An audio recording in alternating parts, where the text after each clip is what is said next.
There are some songs that are just iconic, and Bob Dylan's Mr. Tambourine Man is definitely one of them. But here's the thing. For as famous as it is, it's also one of his most mysterious. For what, over half a century now, people have been trying to figure it out. So let's dig in and see if we can unpack the genius that's hiding in all that ambiguity. So this is the big one, isn't it? The question at the heart of it all. It's a puzzle that has hooked everybody, from serious music critics to just us, listening on the radio, ever since 1965. Is he a real guy? Is he a symbol for something? Or something else completely? That's the mystery we're going to try and get to the bottom of. And believe me, the theories are all over the place. I mean, you've got people who are convinced he's a literal musician, someone Dylan actually met. Then you've got the more poetic idea that he's an artistic muse, the spark of creativity. Of course, there's the famous one, that he's a drug dealer, or maybe even a spiritual guide. And the crazy thing is, the song is so open, they could all kind of be right. But here's a thought. What if the point isn't to find the one right answer? What if the song's real power, its lasting genius, isn't about solving a puzzle at all? Maybe it's all about that deliberate, beautifully crafted openness. And we're not just overanalyzing some deep cut here. I mean, look at this number. Over 900 times. That's how many times Dylan himself has performed the song live since 1964. That tells you something, right? This isn't just another song. It's a cornerstone of his entire career. So, okay, how do we even start to get inside a song this surreal? Well, the best way in is through a feeling I think we all know really well, just being completely and totally exhausted. At its core, this whole song is basically a plea for escape. Yeah, the guy talking in the song, he's not some big hero on an epic quest. He's just worn down. He's spent. And when he's calling out to the Tambourine Man, it's not because he wants to party. He's asking for transit.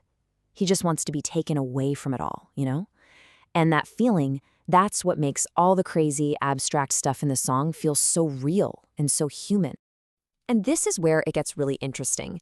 There's this kind of paradox in the song's energy. Think about it. Its power doesn't come from the speaker grabbing the reins. It comes from him completely letting go. He's surrendering to the music, to the moment, to whatever this force is that can carry him when he can't even move himself. So that brings us to the big question. How does Dylan actually pull this off? Well, it turns out he's using a very specific artistic method. We can actually break it down. He's not just throwing a bunch of random, weird images at the wall to see what sticks. No, there is absolutely a method to this magic. Okay, so the official term for it is controlled indeterminacy. Sounds complicated, but it's not. Dylan gives us one solid thing to hold on to, a person calling out to another person. That's our anchor.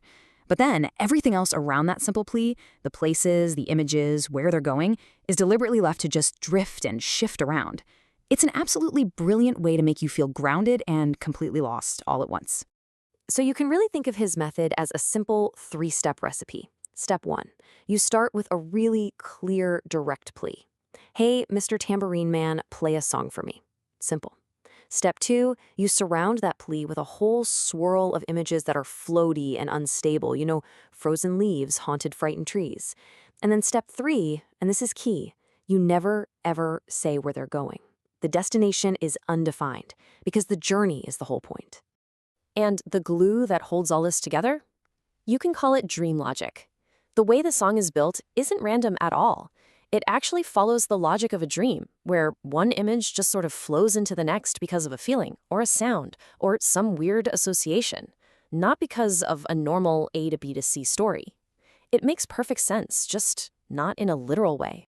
And this right here is such a crucial point. The song isn't describing a dream. Dylan isn't just saying, hey, let me tell you about this weird dream I had. No. He's using his words and music to actually create dreamlike conditions for us, for the listener. It's an experience you're meant to step inside of, a space you can drift in, not just a story you listen to. Now, let's talk legacy. Because, as you can imagine, this totally new, radical way of writing a song, it had a massive impact. It basically blew open a new door for what pop music could even be. It could be more than just simple storytelling. It could be something atmospheric, poetic, something you feel more than understand. And that ambiguity we've been talking about, that turned out to be its greatest strength.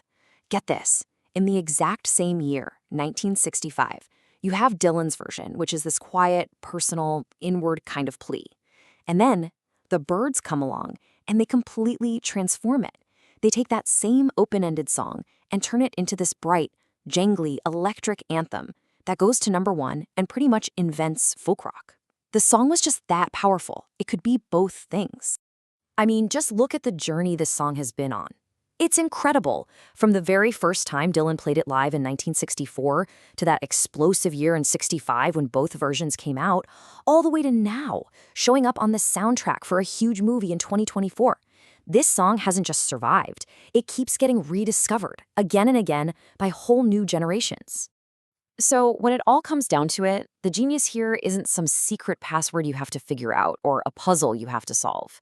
No, the song's real genius is that it's a pattern of invitation. It's an invitation to follow, to drift, to make up your own mind about it. And that invitation is just as open and just as powerful today as it was way back in 1965. Which kind of leaves us with one last big question to chew on, right? By refusing to just give us a straight, literal answer, the song forces us to find a whole different kind of meaning, a meaning that lives in the feeling, in the atmosphere, in the movement of it all. So what kind of truth can a song tell if it refuses to be pinned down? Now that's a question worth chasing.